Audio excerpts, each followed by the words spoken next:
Hello friend, मैं Ashish Kumar. Knowledge speed में आपका स्वागत है। आओ जानते हैं हिंदी भाषा के विकास के क्रम के बारे में। हिंदी भाषा का विकास का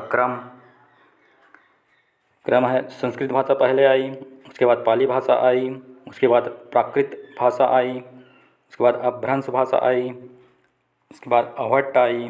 उसी प्रकार हिंदी भाषा आई, उसके बाद खड़ी बोली आई, उसके बाद मानक हिंदी। इस बार हिंदी भाषा के क्रम का विकास हुआ। ज़्यादातर इसमें क्वेश्चन पूछे जाते हैं कि हिंदी भाषा की पूर्ववर्ती भाषा कौन सी है, हिंदी भाषा की परवर्ती भाषा कौन सी है। पूर्ववर्ती का मतलब होता है पहले, परवर्ती का मतलब होता है बाद में। तो इसी प्रकार हिंदी भाषा का पूर्ववर्ती भाषा अवहट्ट है और हिंदी भाषा की परवर्ती भाषा खड़ी बोली है। उसी प्रकार अपभ्रंश भाषा की पूर्ववर्ती भाषा प्राकृत भाषा है और परवर्ती भाषा अवहट्ट है।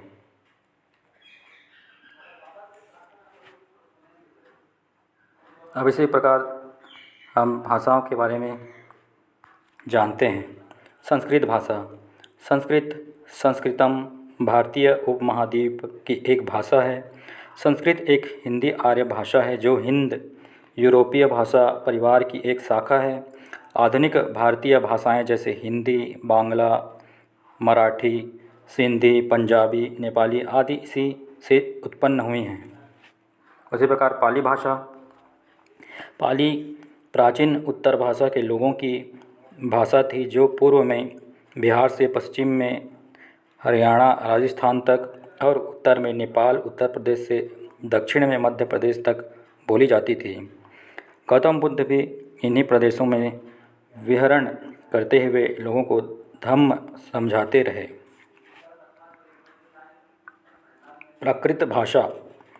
भारतीय आर्य भाषा के मध्य युग में जो अनेक प्रादेशिक भाषाएं विकसित हुई उनका सामान्य नाम प्राकृत है और उन भाषाओं में जो ग्रंथ रचे गए उन सब को समुच्चय रूप से प्राकृत साहित्य कहा जाता है। अपभ्रंश। इसका शाब्दिक अर्थ बिगड़ा हुआ होता है। अपभ्रंश शब्द का पहला प्रयोग महर्षि पतंजलि के महाकाव्य से मिलता है। अपभ्रंश भाषा के पहला उल्लेख वल्लभी के राजा धातसेन द्वितीय के शिलालेख में मिलता है। अवहट्ट भाषा। अपभ्रंश के ही परवर्ती रूप को अवहट्ट नाम दिया गया है।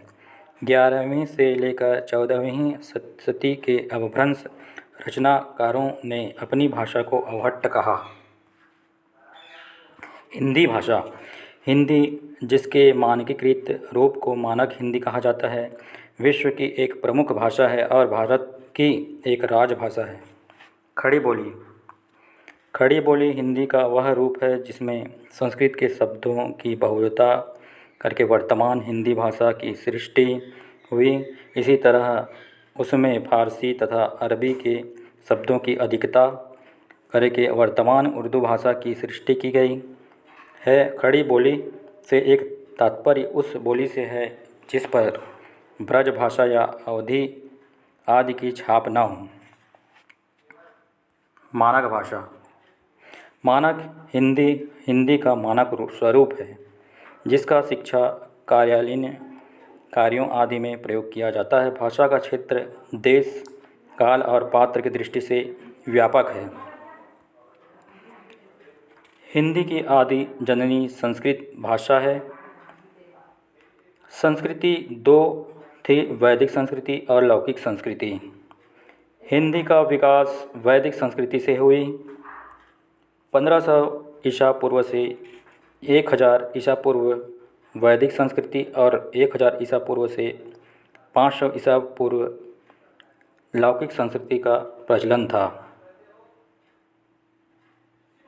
वैदिक और लौकिक संस्कृति का नामकरण पाणिनि ने किया। प्राचीन भारतीय आर्य भाषा के अंतर्गत वैदिक संस्कृति और लौकिक संस्कृति आती है।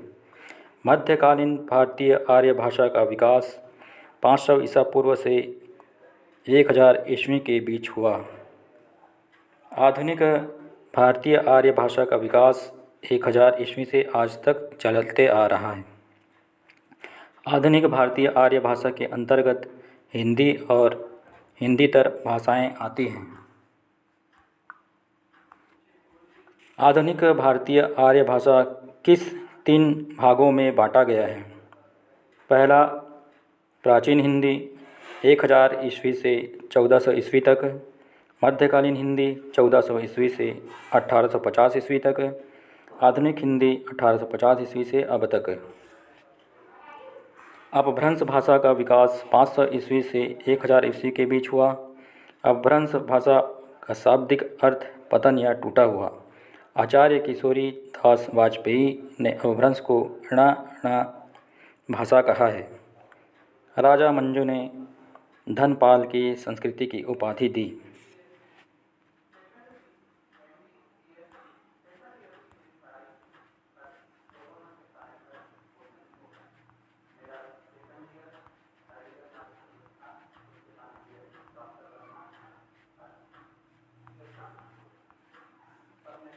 आपको हमारा वीडियो पसंद आए तो लाइक करना, शेयर करना, सब्सक्राइब करना ना भूलें। धन्यवाद।